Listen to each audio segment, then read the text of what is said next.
Black rock एक ऐसी company है जिसके सामने दुनिया की अमीर तरीन कंट्रीज जिसमें अमेरिका, चाइना आते हैं, वो भी हाथ फैलाते हैं मदद मांगने के लिए। ब्लैक रॉक का ओनर लैरी फ्रैंक अगर चाहे तो वो एक मिनट में दुनिया की अमीर तरीन शख्स एलन मस्क, मार्क जुकरबर्ग जैसे नामों को खरीद सकता है। Will like Facebook, Amazon, Google, Apple जैसी बड़ी बड़ी कंपनी जो सारी दुनिया को कंट्रोल करती हैं, पर इन सब को सिर्फ और सिर्फ ब्लैक रॉक कंट्रोल करता है। Black rock manage more than $9.6 trillion funds all over the world. ये इतना बड़ा अमाउंट है। अगर हम पाकिस्तान की जीडीपी की बात करें तो वो है $1.57 ट्रिलियन।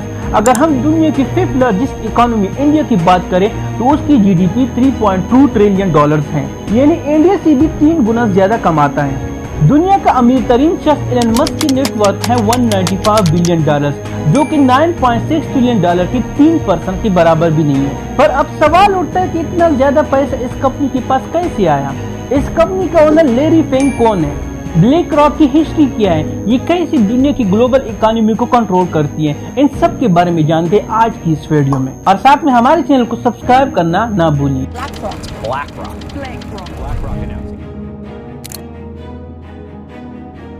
दोस्तों, ब्लैक रॉक एक ऐसी कंपनी अगर ये चाहे अमेरिका, यूरोप, चाइना जैसे ममालिकों को उंगलियों पर नचा सकती है। दुनिया की जितनी भी बड़ी कंट्री से अगर उसको पैसे की जरूरत होती है तो वो ब्लैक रॉक के पास जाते हैं। Well, this company work like a shadow bank. आज जो हम खाते हैं, पीते हैं और जो मेडिसिन यूज करते हैं, इन सब को ब्लैक रॉक ही कंट्रोल करता है।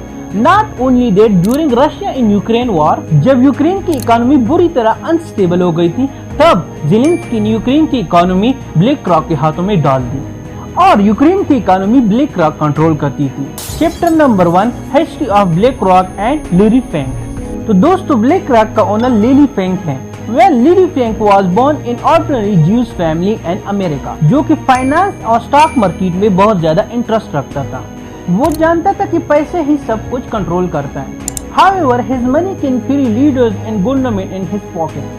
So in 1976, उन्होंने security trader American investing firm boost first में काम करना शुरू किया और 8 साल में ही उसको उस कंपनी का एमडी बना दिया गया। एंड 31 ईयर एज में ही उन्होंने अपनी पहचान बना ली। उन्होंने अपनी करियर में उस कंपनी को $1 बिलियन का प्रॉफिट दिया। After this his position in the world of finance has increased a lot, but unfortunately in 1986 उन्होंने कैलकुलेशन में एक स्मॉल मिस्टेक की, जिसकी वजह से उस कंपनी को $100 मिलियन का नुकसान हुआ।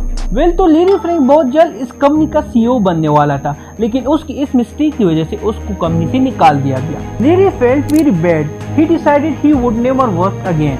आफ्टर दिस, स्टीव, जो कि ब्लैकस्टोन का ओनर था, उन्होंने लैरी को बहुत ज्यादा सपोर्ट किया। स्टीव जानता था कि उसके लिए लैरी ट्रम्प कार्ड साबित हो सकता है।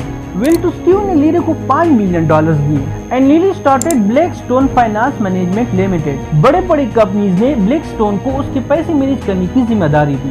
But in 1994 Steve separated himself from the company और स्टीव ने अपने सारे शेयर $240 मिलियन पे कंपनी को बेच दिए। और स्टीव इसको अपनी जिंदगी का सबसे बड़ा मिस्टेक मान चुका है और उसकी शेयर्स की वैल्यू आज $50 बिलियन तक होती। Well, Larry did not care much about separation of Steve और उन्होंने कंपनी का नाम ब्लैकस्टोन से ब्लैक रॉक पे तब्दील कर दिया। In 1999, black rock launched his first IPO with the price of $14 and received $900 million of funding. कुछ महीनों में ही कंपनी $165 बिलियन की असेट्स संभालने लगी। विल, तो लैरी ने अपने सारे कॉम्पिटिटर्स कंपनीज को खरीदा।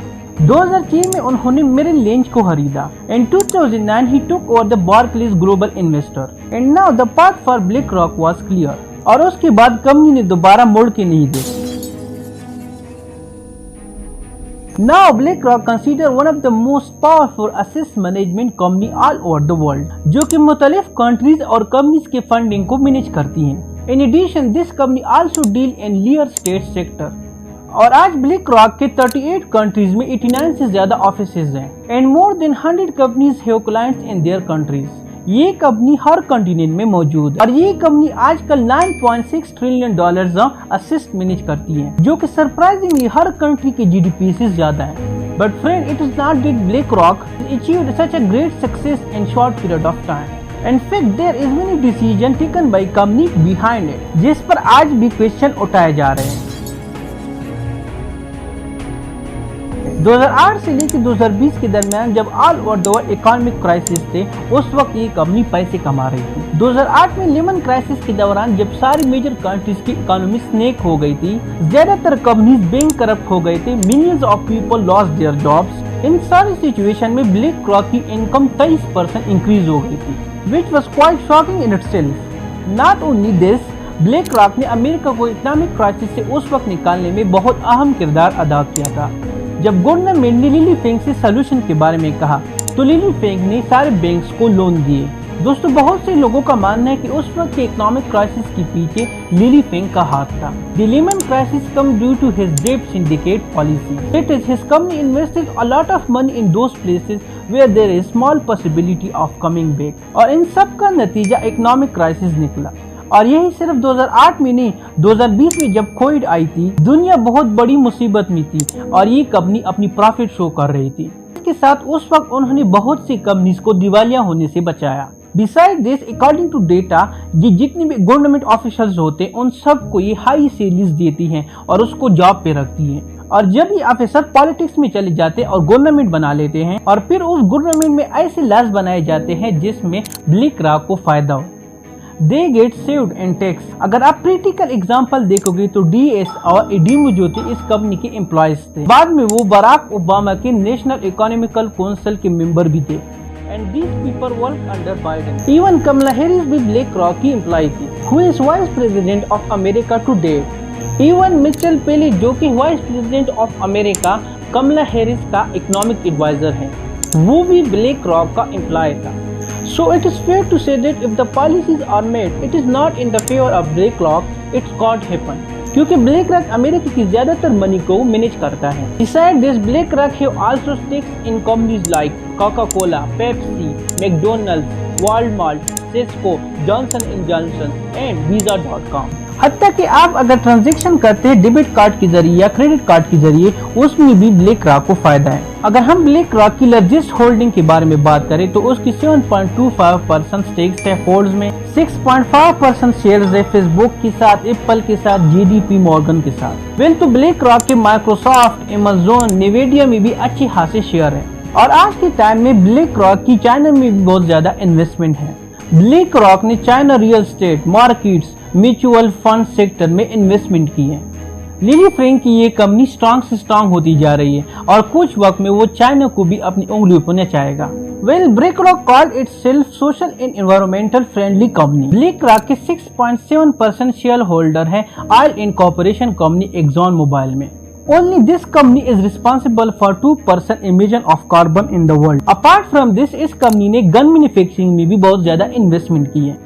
ये कंपनी डबल स्टैंडर्ड है, ये इस चीज को नहीं देखती कि ये चीज गलत है या सही है। जिस चीज में उसको प्रॉफिट हो, मुनाफा हो, उस चीज में ये इन्वेस्टमेंट करती है। और यही रीजन है कि 1999 से लेकर 2024 तक ये कंपनी 7549% ग्रो कर चुकी है। इस कंपनी ने एक सॉफ्टवेयर बनाया जिसका नाम है अलादीन लैम्प, जो कि फ्यूचर प्रोग्राम पे वर्क करती है। The work of this software is to do risk management.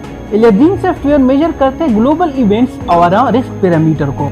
Through AI हमें ये बताता है कि कहाँ पर सही जगह है इन्वेस्टमेंट करने का, कहाँ पर सही जगह नहीं है, कहाँ पर ज्यादा रिस्क है पैसे लॉस करने का, कहाँ पर कम रिस्क है। और इस सॉफ्टवेयर के 50,000 से ज्यादा यूजर्स हैं। बड़े बड़े कंपनीज ने करोड़ों में पैसे दिए इस सॉफ्टवेयर को यूज करने के लिए। In today assets worth more than $21 trillion are manage through this software. Microsoft, Apple, Google जितनी भी बड़ी बड़ी कंपनीज हैं, ये सब रिले करती हैं BlackRock अलादीन सिस्टम पर।